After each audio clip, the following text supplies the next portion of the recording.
अनिवार्य हिंदी में हमारी शब्द शक्ति चल रही थी 12वीं क्लास अनिवार्य हिंदी में शब्द शक्तियाँ। हमने अविदा शब्द शक्ति के बारे में पढ़ा, उसकी परिभाषा के बारे में पढ़ा और उदाहरण पढ़े। आज हमारी लक्षणा शब्द शक्ति, दूसरी है लक्षणा शब्द शक्ति।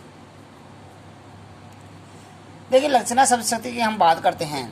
लक्षणा जब वक्ता द्वारा बोले गए शब्द के वाच्यार्थ अर्थात मुख्यार्थ को बाधित कर यानी स्वीकार न करके, वाच्यार्थ या मुख्यार्थ को बाधित कर अर्थात उसको बांध कर या स्वीकार न कर किसी अर्थ को ग्रहण किया जाता है, उसे लक्षणा शक्ति कहते हैं। अर्थात देखिए परिभाषा दोबारा देखिए, जब वक्ता द्वारा बोले गए शब्द के वाच्यार्थ को बाधित कर, उसको बांध करके नहीं किसी अन्य अर्थ ग्रहण किया जाता है, उसको तो बाधित कर देते हैं, उसके अर्थ को रोक देते हैं, उसको बंधन बाधित कर देते हैं और किसी अन्य अर्थ को ग्रहण किया जाता है, उसे लक्षणा शब्द शक्ति कहते हैं। लक्षणा से व्यक्त होने वाले अर्थ लक्षार्थ कहलाता है। देखिए लक्षणा से व्यक्त होने वाले अर्थ लक्षार्थ कहलाता है और जिस शब्द से यह अर्थ निकलता है उसे लक्षक कहते हैं। जिस शब्द से यह अर्थ निकलता है उसे लक्षक कहते हैं। लक्षणा शब्द शक्ति के मुख्य दो भेद हैं।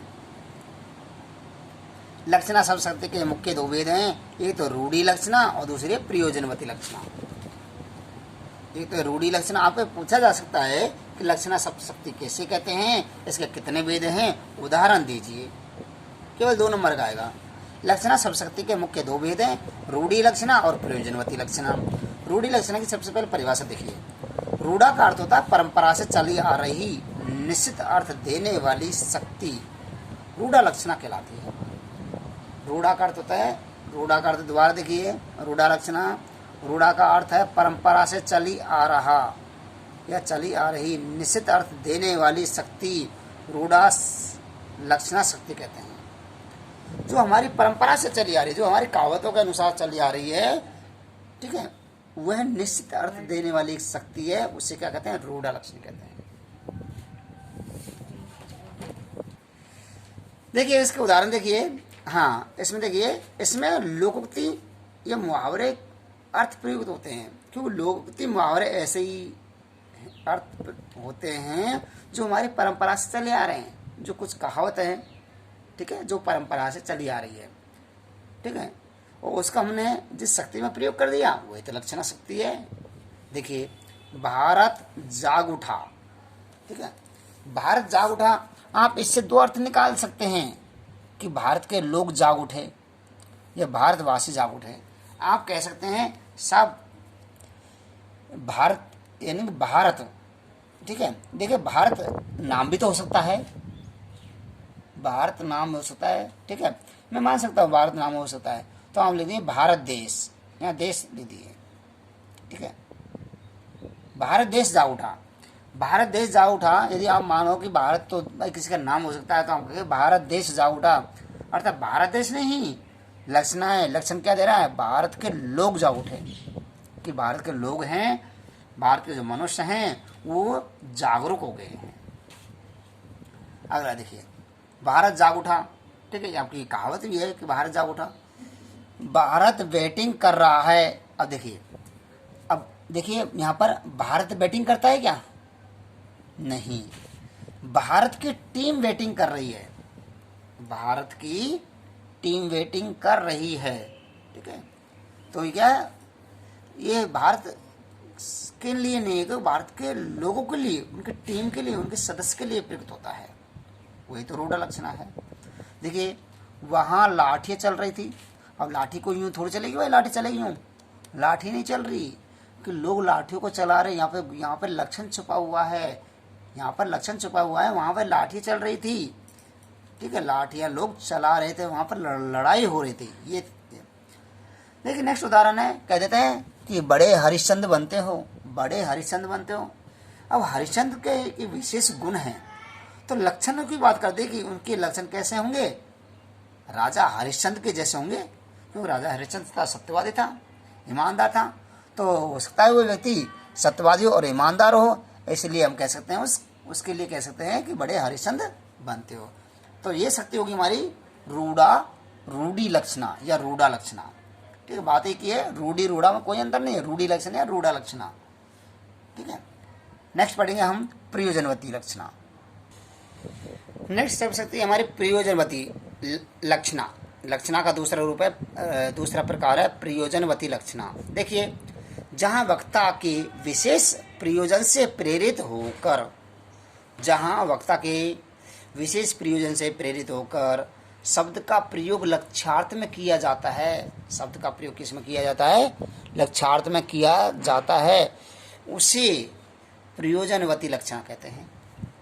देखिए, जहाँ वक्ता मन बोलने वाला, वक्ता के विशेष प्रयोजन से प्रेरित होकर शब्द का प्रयोग लक्ष्यार्थ में किया जाता है, उसे प्रयोजनवती लक्षणा कहते हैं।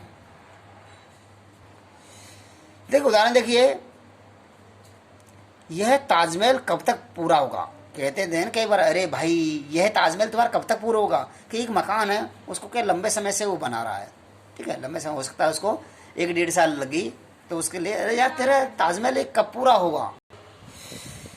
देखिए, यह ताजमहल कब तक बनेगा, अर्थात ये लंबा समय का बोध हो रहा है। मेरे पड़ोसी ने क्या ताजमहल बनाया है, यहाँ पे ही यही ताजमहल शब्द का प्रयोग सुंदर के लिए कर दिया।